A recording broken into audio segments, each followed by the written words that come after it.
കേരളത്തിൻ്റെ ആരോഗ്യ മേഖല കോമ സ്റ്റേജിൽ എന്ന് പറയുന്നതായിരിക്കും വെന്റിലേറ്ററിൽ എന്ന് പറയുന്നതിലും ഉത്തമം. എന്തുകൊണ്ടാണ് ഹ്യൂമൻ ഡെവലപ്മെൻറ്റ് ഇൻഡെക്സിൽ ഇന്ത്യൻ സംസ്ഥാനങ്ങളിൽ 1-ാം സ്ഥാനത്ത് നിൽക്കുന്ന കേരളം ഈ അവസ്ഥയിലെത്തിയത്? ഹ്യൂമൻ ഡെവലപ്മെൻറ്റ് ഇൻഡെക്സിൽ 1-ാം സ്ഥാനത്ത് എത്തണമെങ്കിൽ അതിൻ്റെ ഇൻഡീസസ് ഏതൊക്കെയാണെന്നല്ലേ? ആദ്യം വരുന്നത് ആരോഗ്യമാണ്, രണ്ടാമത് വിദ്യാഭ്യാസം, പിന്നെയാണ് ബാക്കിയുള്ള ഒക്കെ വരുന്നത്. അപ്പോൾ ഈ ആരോഗ്യത്തിൻ്റെ കാര്യത്തിൽ തന്നെയാണ് ഇപ്പോൾ കേരളം ഏറ്റവും പരിതാപകരമായ രീതിയിൽ നിൽക്കുന്നത്. ഗവൺമെൻറ് മെഡിക്കൽ കോളേജുകളാകട്ടെ, ഗവൺമെൻറ് ആശുപത്രികളാകട്ടെ, എല്ലാം ഒരുപോലെ ഒന്നിനൊന്ന് മോശം എന്ന് പറയുന്നതായിരിക്കും ശരി.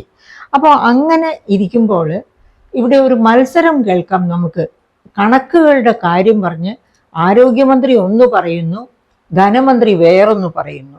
പക്ഷെ നമുക്ക് നോക്കാവുന്നത് ഗവൺമെൻറ് തന്നെ ഗവൺമെൻറ്റിൻ്റെ കണക്കുകൾ കൃത്യമായി പറയുന്നു എന്ന് നാം വിശ്വസിക്കുന്ന, നമ്മെ വിശ്വസിപ്പിക്കുന്ന ഒരു ഗവൺമെൻറ്റിൻ്റെ പ്രസിദ്ധീകരണമാണ് ബജറ്റ് ഇൻ ബ്രീഫ്. ഓരോ ബജറ്റും വരുമ്പോൾ പുറത്തിറക്കുന്ന ബജറ്റ് ഡോക്യുമെൻ്റാണത്. ആ ബജറ്റ് ഡോക്യുമെൻ്റാണ് ഏത് കോടതിയുടെ മുൻപിലും, സെൻട്രൽ ഗവൺമെൻറ്റിൻ്റെ മുൻപിലും, റിസർവ് ബാങ്കിൻ്റെ മുൻപിലും, CAGയുടെ മുൻപിലും ഒക്കെ ഗവൺമെൻറ്റിൻ്റെ കണക്കുകൾ കാണിക്കുന്നത്. ആ കണക്കനുസരിച്ച് ഹെൽത്ത് ആൻഡ് ഫാമിലി വെൽഫെയർ, അതായത് ആരോഗ്യം കുടുംബക്ഷേമം എന്നത് ഒറ്റ ഹെഡിലാണ്. അതിനുവേണ്ടി മാറ്റിവെച്ചിരുന്ന പൈസ 2024-25 ബജറ്റ്, കാരണം ആ 24-25 ബജറ്റിൻ്റെ രംഗത്താണ് നമ്മളിപ്പോൾ നിൽക്കുന്നത്.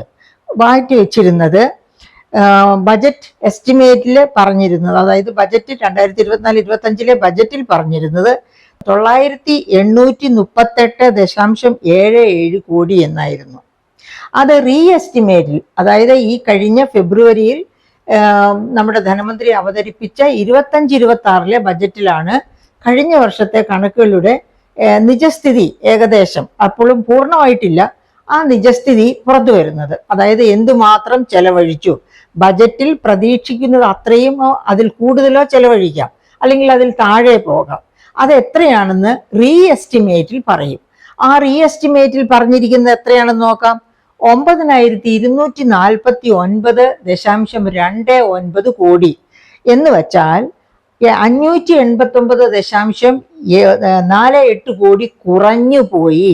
ബജറ്റിൽ പറഞ്ഞിരുന്നതിനേക്കാളും 589.48 കോടി കുറവാണ് പിന്നെ ചെലവഴിച്ചത്, അല്ലെങ്കിൽ ബജറ്റിന് നൽകിയത്, ആ വകുപ്പിന് നൽകിയത് എന്നാണ് ഈ റീ എസ്റ്റിമേറ്റിൽ കുറവ് കാണുന്നത് കൊണ്ട് നാം മനസ്സിലാക്കേണ്ടത്.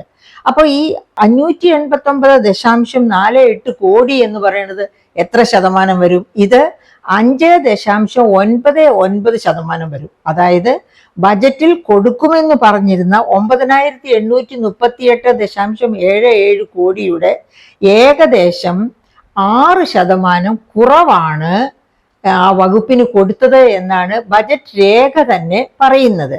അപ്പോൾ നമ്മുടെ ബഹുമാനപ്പെട്ട ധനമന്ത്രി പറയുന്നതിൽ അല്പം അപാകതയുണ്ട് എന്ന് നമുക്ക് മനസ്സിലാകുന്നു. കാരണം അദ്ദേഹം ഇതിന് പകരം പറയുന്ന കണക്കുകൾ ഇതല്ല, ഇതിൽ നിന്ന് വ്യത്യസ്തമായ കണക്കാണ് അദ്ദേഹം പറയുന്നത്.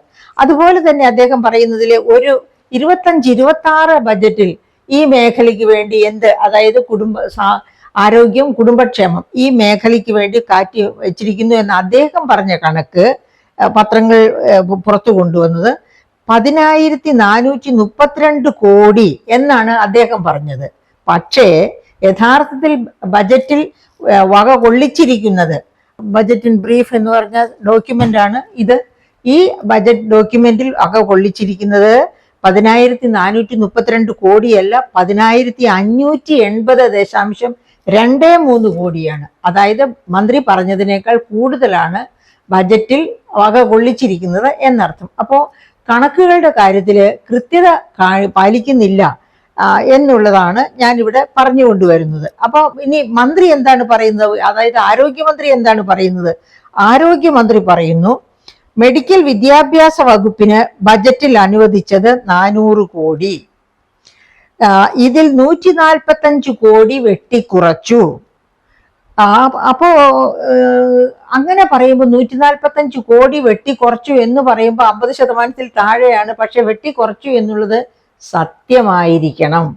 എന്തുകൊണ്ടാണ് സത്യമായിരിക്കണം എന്ന് ഞാൻ പറയുന്നത്? അതായത് കഴിഞ്ഞ ഡിസംബറിൽ, അതായത് 2024 തീരുന്നതിന് മുൻപ് നവംബർ ഡിസംബർ മാസങ്ങളിൽ ഒരു സമയത്ത് ബഹുമാനപ്പെട്ട മന്ത്രി തന്നെ പുറത്തുവിട്ടിരുന്ന ഒരു സത്യമുണ്ട്. അതായത് പദ്ധതി ഫണ്ടിന്റെ 50% വെട്ടിക്കുറച്ചു എന്ന് വെച്ചാല് മെഡിക്കൽ കോളേജുകൾക്ക് വേണ്ടി 400 കോടി കൊടുത്തിട്ടുണ്ടെങ്കിൽ അതിൽ 200 കോടി വെട്ടിക്കുറച്ചു എന്നാണ് അതിൽ നമ്മൾ മനസ്സിലാക്കേണ്ടത്.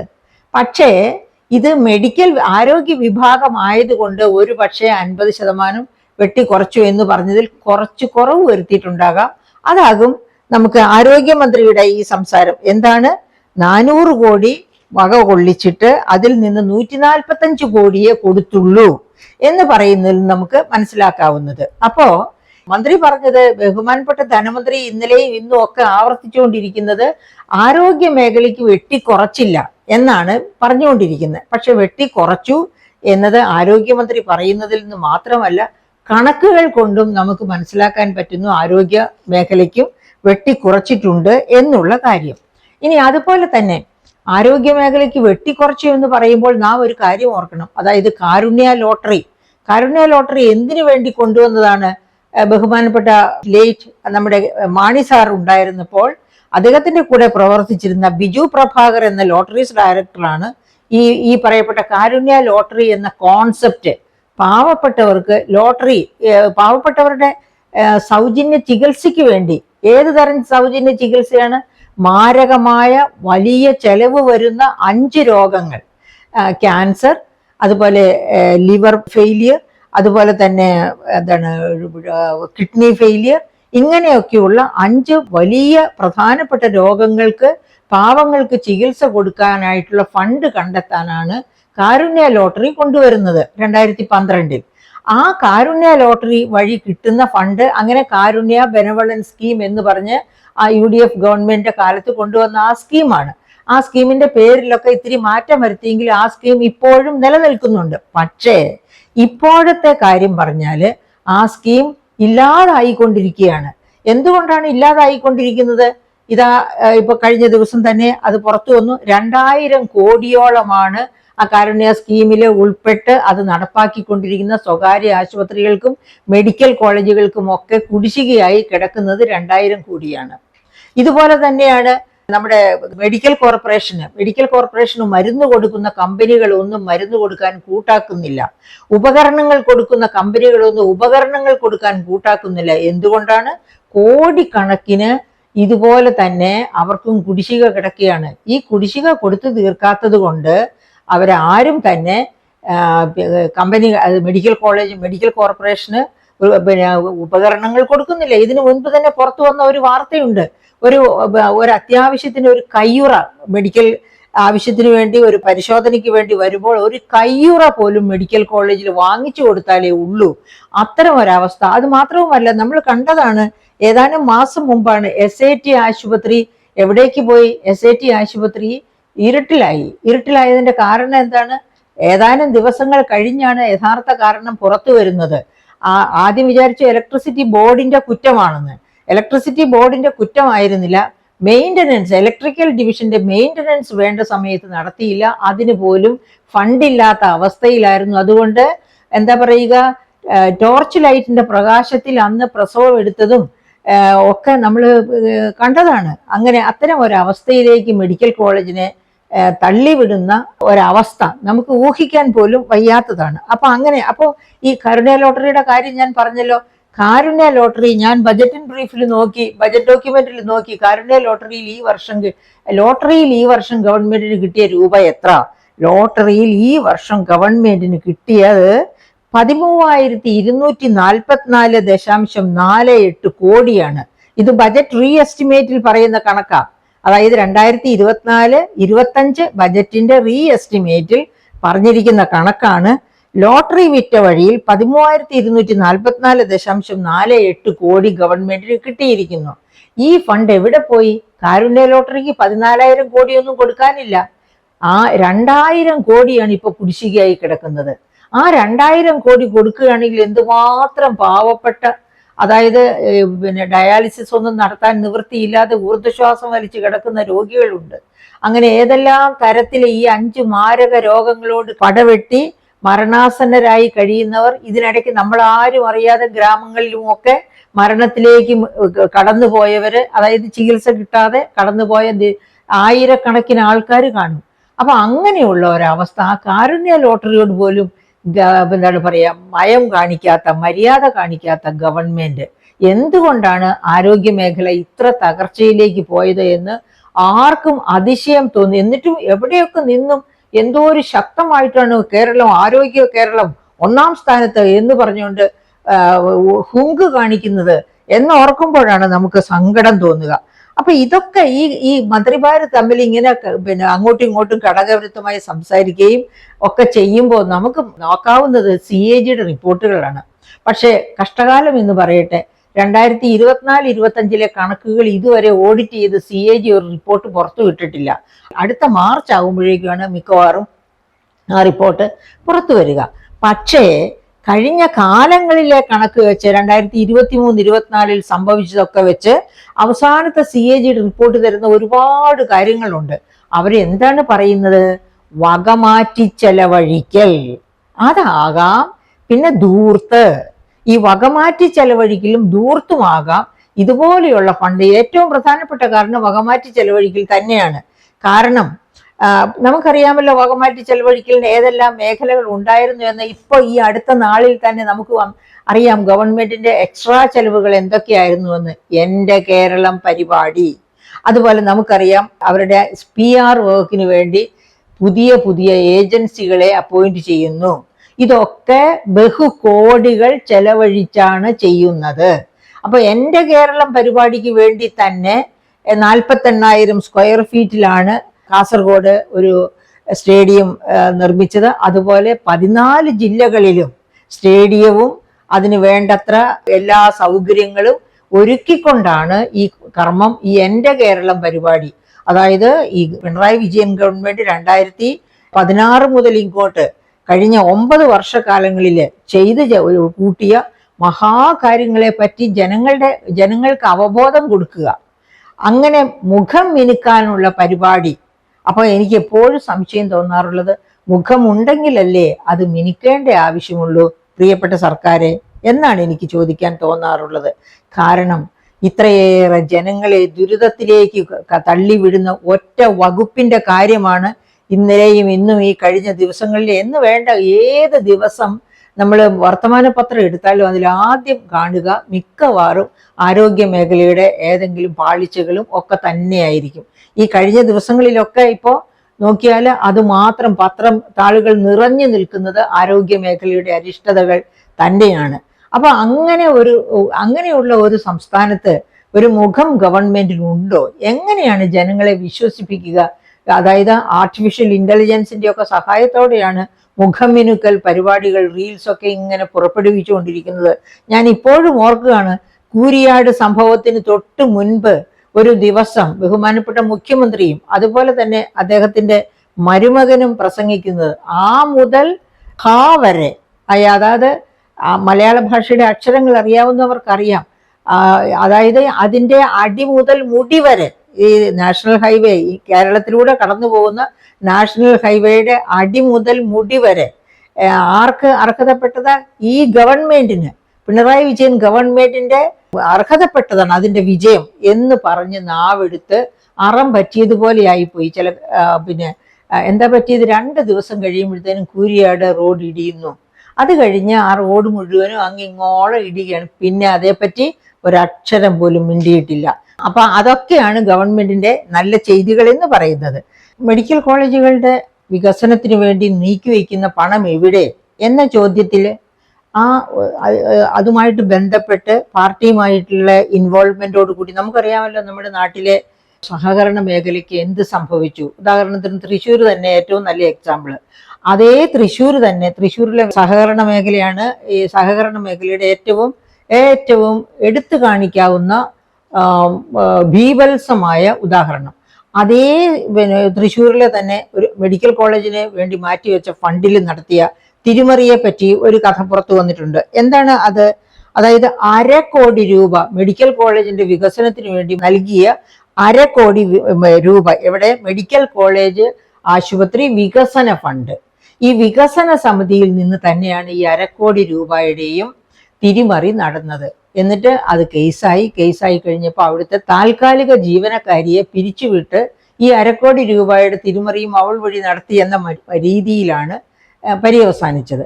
ഈ തരത്തിലാണ് പാർട്ടിയും പാർട്ടിക്കാരും ചേർന്ന് ഈ ഫണ്ടുകളെല്ലാം കൈകാര്യം ചെയ്ത് കൊണ്ടുപോകുന്നത്.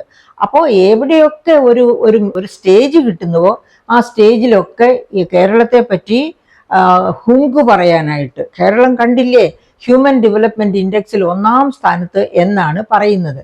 പക്ഷേ നമ്മൾ പിന്നെ ഏത് തരത്തിലുള്ള കണക്കുകൾ സ്റ്റാറ്റിസ്റ്റിക്സ് നോക്കിയാലും അറിയാം, ഇന്ത്യയിൽ തന്നെ ഏകദേശം 60% പോക്കറ്റിൽ നിന്നാണ് വ്യക്തികൾ പണം ചെലവഴിക്കുന്നത്. അപ്പൊ നോർത്ത് ഇന്ത്യയിലൊക്കെ ആണെങ്കിൽ ഔട്ട് ഓഫ് പോക്കറ്റ് എക്സ്പെൻഡിച്ചർ എന്നാണ് അതിന് പറയുക. അതായത് നോർത്ത് ഇന്ത്യയിലല്ല, എല്ലായിടത്തും പറയുന്നത് പോക്കറ്റിൽ നിന്ന്, അതായത് വ്യക്തികളുടെ പോക്കറ്റിൽ നിന്ന് പണം ചെലവഴിച്ച് ചികിത്സിക്കേണ്ടി വരുന്നതിനെയാണ് ഔട്ട് ഓഫ് പോക്കറ്റ് എക്സ്പെൻഡിച്ചർ എന്ന് പറയുന്നത്. അപ്പോൾ ഇന്ത്യയിലെ ഹെൽത്ത് ഭാഗം വളരെ അപൂർണമാണ്, വികസനം വളരെ അപൂർണമാണ്. ഉദാഹരണത്തിന് 2017 ഗവൺമെന്റ് ഓഫ് ഇന്ത്യ, ഇപ്പോഴത്തെ BJP ഗവൺമെന്റ് തന്നെ കൊണ്ടുവന്ന ഒരു ആരോഗ്യ നയമുണ്ട്, അതായത് നാഷണൽ ഹെൽത്ത് പോളിസി. ആ പോളിസി എന്താണ് ആവശ്യപ്പെടുന്നത്, മാൻഡേറ്റ് ചെയ്യുന്നത്? കേന്ദ്ര ഗവൺമെന്റ് GDPയുടെ 2% ഹെൽത്തിന് വേണ്ടി മാറ്റിവെക്കണം. അതുപോലെ തന്നെ സംസ്ഥാന സർക്കാരുകൾ അവരുടെ GSDPയുടെ 8% വികസനത്തിന് വേണ്ടി മാറ്റിവെക്കണം എന്നാണ്. അപ്പൊ നമ്മുടെ കേന്ദ്ര ഗവൺമെന്റ് ഈ കഴിഞ്ഞ ബജറ്റിൽ 2025-26 ബജറ്റിൽ എന്തുമാത്രമാണ് മാറ്റിവെച്ചിരിക്കുന്നത്? GDPയുടെ 0.27%, 2% മാറ്റിവെക്കണമെന്ന് മാൻഡേറ്റ് ചെയ്ത ആ ഗവൺമെന്റ്, കേന്ദ്ര ഗവൺമെന്റ് തന്നെ, ആ കേന്ദ്ര ഗവൺമെന്റിന്റെ കീഴിലെ ധനമന്ത്രി നിർമ്മല സീതാരാമനാണ് ഈ പറഞ്ഞ 0.27% മാത്രം മാറ്റിവെച്ചത്. അപ്പൊ നമ്മൾ ആലോചിക്കണം, നോർത്ത് ഇന്ത്യയിലെ ആരോഗ്യ മേഖല എത്ര ദയനീയമായ അവസ്ഥയിലാണെന്ന്. അത് മാത്രവുമല്ല, ഓൾ ഇന്ത്യ തലത്തില് UN ഹെൽത്ത് ഏജൻസി ഒക്കെ എടുത്ത കണക്കനുസരിച്ച് ഇന്ത്യയിലെ 62% ചെലവും പോക്കറ്റിൽ നിന്നാണ് വ്യക്തികൾ, അതായത് ചികിത്സാ ചെലവ് 62% പോക്കറ്റിൽ നിന്നാണ് ചെലവഴിക്കുന്നത്, ഓൾ ഇന്ത്യ ശരാശരി. അങ്ങനെ നോക്കുമ്പോൾ അതിന്റെ കാരണം എന്താണെന്ന് വെച്ചാൽ, ഗവൺമെന്റ് ഓഫ് ഇന്ത്യ ഹെൽത്ത് മേഖലയിലെ പ്രൈമറി ഹെൽത്ത് സെന്റേഴ്സ് പോലും നോർത്ത് ഇന്ത്യയിലൊന്നും ലഭ്യമല്ല. അതിന്റെ ബെസ്റ്റ് എക്സാമ്പിൾ നമ്മൾ കണ്ടതാണ് കോവിഡ് കാലത്ത്. പ്രൈമറി ഹെൽത്ത് സെന്റർ പോലും ഇല്ലാത്തത് കൊണ്ടാണല്ലോ ഡെഡ് ബോഡീസ് ഗംഗാ നദിയിലും യമുന നദിയിലും ഒക്കെ നിറയെ ഒഴുകി നടക്കുന്നത് നമ്മൾ കാണേണ്ടി വന്നത്. അപ്പൊ അവിടുത്തെ അവസ്ഥ അതാണ്. പക്ഷെ ഇവിടുത്തെ അവസ്ഥയോ, കേരളത്തിന്റെ ഒരു അവസ്ഥയോ? കേരളത്തിന്റെ അവസ്ഥ ഇതാ ഇപ്പോൾ ഒരു കണക്ക് പുറത്തു വന്നിട്ടുണ്ട്. ആരോഗ്യ മേഖലയിലെ ചെലവുകൾ സംസ്ഥാന തലത്തിൽ നാഷണൽ ഹെൽത്ത് അക്കൗണ്ട്സ് പുറത്തുവിട്ട കണക്ക്, 2024 നാഷണൽ ഹെൽത്ത് അക്കൗണ്ട്സ് പുറത്തുവിട്ട കണക്ക്. ആ കണക്കനുസരിച്ച് കേരളം ചെലവഴിക്കുന്നത് 32.5%, അതായത് കേരളത്തിന്റെ ആരോഗ്യ മേഖലയുടെ യഥാർത്ഥം 100 എന്ന് വെച്ചാൽ അതിൽ 32.5% മാത്രമാണ് ഗവൺമെന്റ് ചെലവഴിക്കുന്നത്. അതേസമയത്ത് മറ്റ് സംസ്ഥാനങ്ങളിലോ, തമിഴ്നാട് 52% തമിഴ്നാട് ഗവൺമെന്റ് ബജറ്റ് വഴി ചെലവഴിക്കുന്നു. കർണാടകം 43% ചെലവഴിക്കുന്നു. മധ്യപ്രദേശ് 52%, ഹിമാചൽ പ്രദേശ് 57.2%, അസം 64%. ഓർത്തു നോക്കണേ, ഇതുപോലെയാണ് മറ്റ് സംസ്ഥാന, അതായത് ഓൾ ഇന്ത്യ ശരാശരിയേക്കാൾ വളരെ താഴ്ന്ന തരത്തിൽ മാത്രമാണ് ഗവൺമെന്റ് ഓഫ് കേരള ആരോഗ്യ മേഖലയ്ക്ക് വേണ്ടി ചെലവഴിക്കുന്നത്. അത് ഈ വർഷത്തെ 2024 കണക്കാണ് ഇവിടെ പറഞ്ഞത്. ഈ 2024 മാത്രമല്ല, അങ്ങോട്ടുള്ള ഈ സ്റ്റാറ്റിസ്റ്റിക്സ് ബജറ്റ് ആൻഡ് ബ്രീഫ് എടുത്തു നോക്കിയാൽ അന്തർ സംസ്ഥാന അല്ല ഇന്റർ സ്റ്റേറ്റ് പിന്നെ കമ്പാരിസൺ ഇതിനകത്തുണ്ട്. ആ ഇന്റർ സ്റ്റേറ്റ് കമ്പാരിസൺ നോക്കിയാൽ നമുക്കറിയാം ഏറ്റവും കുറഞ്ഞ അളവിൽ മാത്രം ആരോഗ്യ മേഖലയിൽ ചെലവഴിക്കുന്ന ഒരു സംസ്ഥാനമാണ് കേരളമെന്ന്. എന്നിട്ടാണ് കേരള ഗവൺമെന്റ് എല്ലാ വേദികളിലും ഊറ്റം കൊള്ളുന്നത്. അപ്പൊ അതിന്റെ കാരണം അതെങ്ങനെ സാധ്യമാകുന്നു എന്നല്ലേ? അതായത് അത് സാധ്യമാകുന്നത് വേറെ ഒന്നുകൊണ്ടുമല്ല, സ്വകാര്യ മേഖലയിൽ ധാരാളം ആരോഗ്യ മേഖലയിലേക്ക് ഇൻവെസ്റ്റ്മെന്റ് വന്നിട്ടുണ്ട്. എങ്ങനെയാണ് ഈ സ്വകാര്യ മേഖല ഇത്രയധികം ആകർഷിക്കാൻ പറ്റിയത്? നമുക്ക് ഇങ്ങോട്ട് വരുന്ന പ്രവാസി പണം, അതായത് നമ്മുടെ GSDPയുടെ 32% വരുന്ന പ്രവാസി പണം. ഇപ്പൊ അത് കുറഞ്ഞിട്ടുണ്ട്. ഇപ്പൊ അത് 30-നും താഴേക്ക് പോയിട്ടുണ്ട്. 24 മുതൽ കോവിഡ് കാലത്ത് 24% ഉണ്ടായിരുന്നുള്ളൂ. അതിനുശേഷം അത് വേരി ചെയ്തുകൊണ്ടിരിക്കുകയാണ്. പക്ഷെ 32% ഇനി എത്തും എന്ന് നമുക്ക് പറയാൻ പറ്റാത്ത ഒരവസ്ഥയാണ്. എന്തായാലും 1970കളുടെ അവസാനം മുതൽ ഇതുവരെ GSDPയുടെ 32% പ്രവാസികൾ ഇന്ത്യയിലേക്ക് അയച്ചുകൊണ്ടിരുന്നു. ഈ അയച്ചിരിക്കുന്ന പണം മുഴുവൻ ഇവിടെ ധാരാളമായിട്ട് അതായത് വിദ്യാഭ്യാസ മേഖലയിലും ആരോഗ്യ മേഖലയിലും ഒക്കെ സ്വകാര്യ പ്രാക്ടീസിന് സഹായകമായി. അങ്ങനെയാണ് പോലെ സ്വകാര്യ മെഡിക്കൽ കോളേജുകളും അതുപോലെ സ്വകാര്യ ആശുപത്രികൾ, അതായത് അതായത് നമ്മൾ കേരളത്തിന്റെ ഒരറ്റം മുതൽ മറ്റേ അറ്റം വരെ നോക്കിയാൽ മൾട്ടി സ്പെഷ്യാലിറ്റി ഹോസ്പിറ്റൽസ് ധാരാളമായി കാണാം.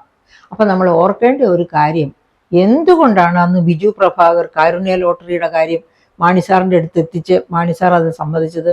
കാരണം ഈ പറയപ്പെട്ട മൾട്ടി സ്പെഷ്യാലിറ്റി ഹോസ്പിറ്റലിലൊന്നും സാധാരണക്കാരനോ പാവപ്പെട്ടവനോ കയറി ചെല്ലാൻ ഒക്കില്ല.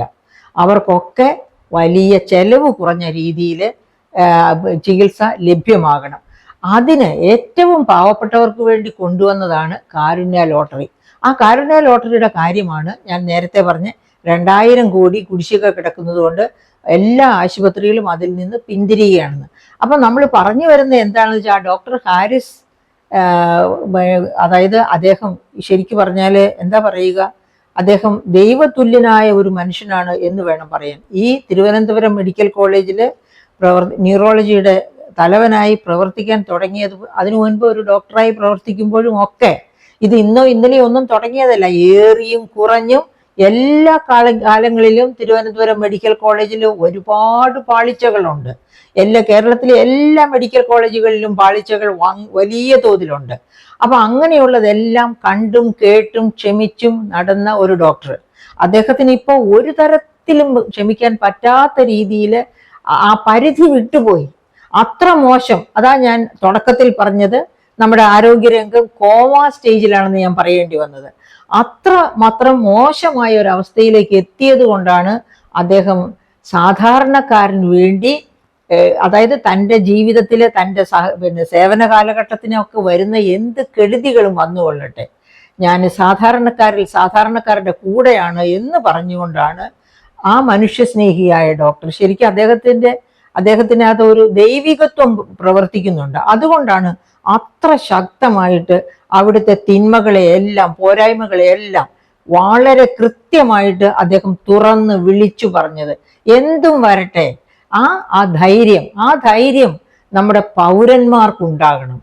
ആ ധൈര്യം പൗരന്മാർക്കുണ്ടായാൽ ഏത് ഗവൺമെന്റ് ഭരിക്കണം, ആര് മുഖ്യമന്ത്രി ആവണം എന്നൊക്കെ തീരുമാനിക്കാൻ മെഡിക്കൽ കോളേജുകളിലെ കൈക്കൂലി വാങ്ങുന്ന എല്ലാ എൻ്റെ തന്നെ ദുരനുഭവങ്ങളുണ്ട്. അതായത് കൃത്യമായിട്ട് ഡോക്ടറെ കണ്ട് മെഡിക്കൽ കോളേജിൽ പോയി, ഞാൻ എൻ്റെ രണ്ടാമത്തെ കുഞ്ഞിനെ പ്രസവിക്കുന്ന സമയത്താണ് മെഡിക്കൽ കോളേജിൽ പോയി. അത് വർഷങ്ങൾക്ക് മുൻപാണെന്ന് ഓർക്കണം. മെഡിക്കൽ കോളേജിലെ ഒരു പ്രശസ്തയായ വനിതാ ഡോക്ടറെ കണ്ടുകൊണ്ടിരുന്നു. അങ്ങനെ കണ്ട് ചികിത്സയ്ക്ക് വേണ്ടി പോയി. അവർക്ക് പൈസ എല്ലാ പ്രാവശ്യവും കൊടുത്തൊക്കെ ഇരുന്ന് ഡെലിവറി ടൈം ആകുമ്പോൾ, ഞാൻ പ്രസവത്തിന് അഡ്മിറ്റ് ചെയ്യുമ്പോൾ ആ ഡോക്ടർ സ്ഥലത്തില്ല. അവരുടെ എന്താ പറയുക, സഹായികൾ മാത്രമാണ് ഉണ്ടായിരുന്നത്. ഈ സഹായികൾ, അപ്പോൾ ഞാൻ ഈ രംഗമൊക്കെ നേരത്തെ ഒരു പ്രാവശ്യം പറഞ്ഞിട്ടുള്ളതാണ്, എങ്കിലും ഇപ്പോഴും ഓർത്തു പോവുകയാണ്. കുട്ടിയുടെ തല വെളിയിലേക്ക് വന്നിട്ട് പോലും ആരും ശ്രദ്ധിക്കാനില്ലായിരുന്നു. അപ്പോൾ ഒരു ഡോക്ടർ, അവിടെ ചാർജിൽ ഉണ്ടായിരുന്ന ആൾ പറയുകയാണ്, 8 മണിയാകുമ്പോഴത്തേക്കും മേരി ജോർജിന് ഒരു ഇഞ്ചക്ഷൻ കൊടുത്തേക്കണം അവരുടെ പ്രഷർ കുറയാൻ. ഇത് രാത്രി 4 മണിക്കാണ് പറയുന്നതെന്ന് ഓർക്കണം. അപ്പോൾ ഞാൻ ഇംഗ്ലീഷിൽ പറഞ്ഞു, മലയാളത്തിൽ പറഞ്ഞിട്ട് കാര്യമില്ല, ഞാൻ വിദ്യാഭ്യാസമുള്ള സ്ത്രീ ആകട്ടെ അറിയട്ടെ എന്ന് വിചാരിച്ച് പറഞ്ഞു, രാവിലെ 8 മണിയാകുന്നതിന് മുൻപേ ഞാനും എൻ്റെ കുഞ്ഞും മരിച്ചിരിക്കും, എൻ്റെ കുഞ്ഞിൻ്റെ തല പുറത്തേക്ക് വന്നുകൊണ്ടിരിക്കുകയാണ്, നിങ്ങൾ എന്നെ പ്രസവ സ്ഥലത്തേക്ക് കൊണ്ടുപോയി നോക്കുന്നില്ലെങ്കിൽ ഉടനെ കഴിയുമെന്ന്. അങ്ങനെ ആയപ്പോൾ ആ ഡോക്ടർ വന്ന് നോക്കിയപ്പോൾ ഞാൻ പറഞ്ഞത് ശരിയായിരുന്നു. അങ്ങനെയാണ് എന്നെ ഡെലിവറി കോട്ടിൻ്റെ അടുത്തേക്ക് കൊണ്ടുപോകുന്നത്. ആ ഡെലിവറി അങ്ങനെ നടക്കുന്നു. എൻ്റെ കുഞ്ഞിനെ ജീവനോടെ കിട്ടിയിട്ടും 3-ാം ദിവസമായപ്പോഴത്തേക്കും പൊക്കിൾക്കൊടി പഴുത്തു. എന്തുകൊണ്ടാണ് പൊക്കിൾക്കൊടി പഴുത്തത്? കുഞ്ഞിന്റെ പൊക്കിൾക്കൊടി മുറിക്കാനൊക്കെ എടുക്കുന്ന സമയത്ത് സ്റ്റെറിലൈസ് ചെയ്യാൻ ഒന്നിനും സമയം കിട്ടിയില്ല. കുഞ്ഞിന്റെ തല പുറത്തേക്ക് വന്നിരുന്നുകൊണ്ട് ഡോക്ടർ എങ്ങനെയൊക്കെയോ എടുക്കുകയായിരുന്നു ചെയ്തത്. അങ്ങനെ അവിടെ വെച്ച് SAT ഹോസ്പിറ്റലിൽ വെച്ച് തന്നെയാണ് ഇൻഫെക്ഷൻ ആയത്. അപ്പോഴൊന്നും ഞാൻ പൈസ കൊടുത്ത് കണ്ടുകൊണ്ടിരുന്ന ഡോക്ടറുടെ ഒരു മെസ്സേജ് പോലുമില്ല, അവരൊന്ന് എത്തി നോക്കിയത് പോലുമില്ല. അങ്ങനെ ഞാൻ ഹോസ്പിറ്റലിൽ നിന്ന് വീട്ടിലേക്ക് വരുന്നു. 3-ാം ദിവസം ഡിസ്ചാർജ് ചെയ്തു വരുന്നു. അന്ന് തന്നെ അതേ മെഡിക്കൽ കോളേജിലെ വേറൊരു ഡോക്ടർ എൻ്റെ വീട് സന്ദർശിച്ചപ്പോഴാണ് കുഞ്ഞിന് പൊക്കിൾക്കൊടിക്ക് പഴുപ്പുണ്ടെന്ന് മനസ്സിലാക്കി ഉടനെ മെഡിക്കൽ കോളേജിൽ കൊണ്ടുപോകാൻ എന്നോട് പറഞ്ഞു. ഞാൻ മെഡിക്കൽ കോളേജിൽ കൊണ്ടുപോയി എൻ്റെ കുഞ്ഞിനെ 21 ദിവസം, ഒരു ദിവസം രാവിലെയും വൈകുന്നേരം ഓരോ ഇഞ്ചക്ഷൻ വീതം എടുത്ത് അവിടെ തന്നെ കൂടെ ഒരു സ്റ്റൂളയിൽ ഞാൻ ഇരുന്നു. എന്തിനാണ് ഇരുന്നത്? ഡോക്ടേഴ്സ് എന്നോട് പറഞ്ഞു, ടീച്ചർ വീട്ടിൽ പോകണം, അല്ലെങ്കിൽ വലിയ പ്രശ്നങ്ങളുണ്ട്. ഞാൻ പറഞ്ഞു, ഞാൻ എൻ്റെ കുഞ്ഞിനെയും കൊണ്ട് ജീവനോടെ ഇവിടെ നിന്ന് പോകൂ, അല്ലാതെ പോകില്ല എന്ന് പറഞ്ഞു. അങ്ങനെ ഞാൻ 21 ദിവസം ഇരുന്നു. എൻ്റെ കുഞ്ഞിനെ ഞാൻ ജീവനോടെ തിരിച്ചു കൊണ്ടുവന്നു. അപ്പോൾ ഞാൻ കണ്ടു ഓരോരുത്തർ ആ കുഞ്ഞുങ്ങൾക്ക് കൂട്ടിയിരിക്കുന്നതും അവർ ചായ കുഞ്ഞിന് കോരി കൊടുക്കുന്നതും അങ്ങനെ കുഞ്ഞുങ്ങളെ മരിച്ച് ആ ICUവിൽ നിന്ന് കുഞ്ഞുങ്ങളെ മരിച്ചു കൊണ്ടുപോകുന്നതും ഒക്കെ കണ്ടോണ്ടായിരുന്നത്. പക്ഷേ പ്രിയപ്പെട്ട സുഹൃത്തുക്കളെ, നിങ്ങൾ ഓർമ്മിക്കുക, ഞാൻ തിരിച്ച് 21 ദിവസം കഴിഞ്ഞ് വീട്ടിലെത്തിയപ്പോഴേക്കും എൻ്റെ യൂട്രസ് പ്രൊലാപ്സ് ആയിരുന്നു. 10 കൊല്ലം പ്രൊലാപ്സ് യൂട്രസ് കൊണ്ട് ഞാൻ നടക്കേണ്ടി വന്നു. അത് ഈ മെഡിക്കൽ കോളേജിൻ്റെ മാത്രം കുറ്റം കൊണ്ട്, ആ മെഡിക്കൽ കോളേജിൽ എന്നെ നോക്കിയ പണക്കൊതിച്ചിയായ ആ ഡോക്ടറുടെ കുറ്റം കൊണ്ട്. ആ ഡോക്ടറുടെ ഒരു ബന്ധു ഇപ്പോഴും ഈ മന്ത്രിസഭയിലുണ്ട്. ഞാൻ പക്ഷെ ആ പേര് പറയുന്നില്ല, കാരണം അദ്ദേഹത്തിന്റെ കുറ്റം കൊണ്ടല്ലല്ലോ ഇങ്ങനെയൊന്നും സംഭവിച്ചത്. എന്തായാലും ഇതുപോലത്തെ എത്രയെത്ര ദുരനുഭവങ്ങൾ നമുക്ക് പറയാനുണ്ട് എന്നറിയാം. ഇതെന്റെ ജീവിതത്തിൽ നിന്ന് മാത്രം എടുത്തതാ. 10 വർഷം പ്രൊലാപ്സ് യൂട്രസ് കൊണ്ട് വീട്ടുകാര്യങ്ങൾ ചെയ്ത്, പിന്നെ കുഞ്ഞിനെ നോക്കി, കോളേജിൽ പോയി പഠിപ്പിച്ച് അങ്ങനെ ജീവിക്കേണ്ടി വന്നു. എനിക്ക് എത്ര ക്ലേശകരമാണ് ആ ജീവിതം എന്നറിയാമോ? ഓരോ ദിവസവും ഓരോ നിമിഷവും ആ മെഡിക്കൽ കോളേജിനെ ഞാൻ ശപിച്ചിട്ടുണ്ട്. എന്നിട്ടും ഞാൻ ഒരു കേസിന് പോയില്ല. എന്തുകൊണ്ടാണ്? ഭീതി കൊണ്ടല്ല, ഒരു കേസിനും കൂടി പോകാൻ എനിക്ക് സമയമില്ലായിരുന്നു, അതുകൊണ്ട് മാത്രം. അല്ലെങ്കിൽ ഞാൻ തീർച്ചയായിട്ടും കേസിന് പോയേനെ. ഇപ്പൊ ഞാൻ ആ ഡോക്ടറുടെ പേര് പറയുന്നില്ല, എങ്കിലും പ്രിയപ്പെട്ടവരെ ഓർക്കുക, ഇതാണ് മെഡിക്കൽ കോളേജ്. പക്ഷെ എപ്പോഴും നമുക്കൊരാശ്വാസം, തിരുവനന്തപുരം മെഡിക്കൽ കോളേജിൽ പഠിച്ച ഡോക്ടർ എന്ന് കേട്ടാൽ പോലും നമുക്കൊരു ആശ്വാസമുണ്ട്. കാരണം അത്ര പ്രശസ്തമായിരുന്നു തിരുവനന്തപുരം മെഡിക്കൽ കോളേജ്. ആ പ്രശസ്തമായ തിരുവനന്തപുരം മെഡിക്കൽ കോളേജാണ് ഇത്ര, അതായത് ഓരോ സ്ഥാനത്തിരിക്കാൻ അർഹതയുണ്ട്. ആ അർഹതയില്ലാത്തവർ ഏത് സ്ഥാനത്ത്, അസ്ഥാനസ്ഥമായത് എന്തോ അതാണ് അസുന്ദരം എന്ന ചൊല്ലുണ്ടല്ലോ, ആ ചൊല്ലു പോലെയാണ് അർഹതയില്ലാത്തവർ ഓരോ സ്ഥാനങ്ങളിൽ ഓരോ കാലഘട്ടങ്ങളിൽ വന്നിരിക്കുമ്പോൾ. ഇപ്പോൾ ഡോക്ടർ ഹാരിസ് പറയുന്നത് കൊണ്ട്, അദ്ദേഹം ആ കസേരയിൽ ഇരുന്നത് കൊണ്ട് മറ്റാരും പറയാത്ത കഥകൾ നമുക്ക് മനസ്സിലാക്കാൻ കഴിഞ്ഞു, നമുക്കത് ചർച്ച ചെയ്യാൻ കഴിഞ്ഞു. നമ്മുടെ മലയാളികൾ കുറച്ചുകൂടി എന്താണ് ഈ മെഡിക്കൽ കോളേജുകൾ, എന്താണ് അവർ കാട്ടിക്കൂട്ടിക്കൊണ്ടിരിക്കുന്നത് എന്ന് മനസ്സിലാക്കുന്നു. ഇതിനനുസരിച്ച് ഒരു പൊളിച്ചെഴുത്ത്, അതായത് ഡോക്ടർ രാമൻകുട്ടിയൊക്കെ ആവശ്യപ്പെടുന്നത് പോലെ ഓരോ മെഡിക്കൽ കോളേജിനും അതിൻ്റെതായ സ്വയംഭരണാവകാശം കൊടുക്കുക. ആ സ്വയംഭരണാവകാശം ശരിയായിട്ട് മോണിറ്റർ ചെയ്യാനുള്ള ഓഡിറ്റിംഗ് സമ്പ്രദായം കൊണ്ടുവരിക. അങ്ങനെയൊക്കെ കൊണ്ടുവന്ന് ആവശ്യത്തിന് ഫണ്ട് കൊടുക്കുക. അങ്ങനെ ഈ മെഡിക്കൽ കോളേജ്, ഗവൺമെന്റ് മെഡിക്കൽ കോളേജുകൾ സാധാരണക്കാർക്ക് വേണ്ടിയാണ് എന്ന് മനസ്സിലാക്കിക്കൊണ്ട് അവയെ എല്ലാ വിധത്തിലും സജ്ജീകരിച്ച് എല്ലാ പുതിയ ഉപകരണങ്ങൾ, അതായത് പുതിയ ഉപകരണങ്ങൾ കൊണ്ടുവരാണ്. അതുപോലെ ആർട്ടിഫിഷ്യൽ ടെക്നോളജിയുടെ ഇന്റലിജൻസിന്റെ സഹായത്തോടു കൂടി തന്നെ പലതും ചെയ്യാനൊക്കെയുള്ള അലൊക്കേഷൻസ്, തീരുമാനങ്ങൾ എടുത്തു. തീരുമാനങ്ങൾ കൊണ്ട് ഒരു കാര്യവും നടക്കില്ലല്ലോ. അങ്ങനെയാണ് ഈ മെഡിക്കൽ കോളേജ് ഈ സാഹചര്യത്തിലേക്ക് തഴയപ്പെട്ടത്. അപ്പോൾ നമ്മൾ എന്താണ് കാണേണ്ടത്? നമ്മുടെ medical college, Thiruvananthapuram medical college മാത്രമല്ല, കോഴിക്കോട് മെഡിക്കൽ കോളേജ് ഇതിനപ്പുറമാണ്. കോഴിക്കോട് മെഡിക്കൽ കോളേജിൽ നടക്കുന്ന ഓരോ സംഭവങ്ങളും അടുത്ത കാലത്ത് നമ്മൾ കണ്ടതാണ്. ഒക്കെ പോകട്ടെ, ഒരു വർഷം മുൻപല്ലേ പിന്നെ ICUവിൽ കിടന്ന സർജറി കഴിഞ്ഞു വന്ന ഒരു വനിതയെ പീഡിപ്പിച്ചത്, അവിടുത്തെ തന്നെ അറ്റൻഡർ പീഡിപ്പിച്ച ആ അറ്റൻഡർ ഞെളിഞ്ഞ് പിന്നെ പോലീസ് വണ്ടിയിൽ കയറി പോകുന്നത് കാണണമായിരുന്നു. ഇതൊക്കെയാണ് നാം കാണുന്നത് നമ്മുടെ മെഡിക്കൽ കോളേജുകൾ. അതുപോലെ ആലപ്പുഴ മെഡിക്കൽ, എല്ലാ മെഡിക്കൽ കോളേജുകളും താറുമാറായി താളം തെറ്റി കിടക്കുകയാണ്. ഇതിൻ്റെയൊക്കെ താളം വീണ്ടെടുക്കണമെങ്കിൽ, ഇതൊക്കെ മനുഷ്യർക്ക് പ്രയോജനം ചെയ്യുന്ന ആതുര സേവന കേന്ദ്രങ്ങളായി മാറണമെന്നുണ്ടെങ്കിൽ ഒരുപാട് ബുദ്ധിമുട്ടുകൾ നാം ഇനിയും, അതായത് ഉത്തരവാദിത്ത ബോധത്തോടുകൂടി നാം നമ്മുടെ വോട്ട് ചെയ്യണം. ഉത്തരവാദിത്ത ബോധത്തോടുകൂടി സംസാരിക്കേണ്ടടുത്ത് സംസാരിക്കണം. അതിന് നമുക്ക് ഡോക്ടർ ഹാരിസിനെ നമ്മുടെ മാതൃകയാക്കി സ്വീകരിക്കാം.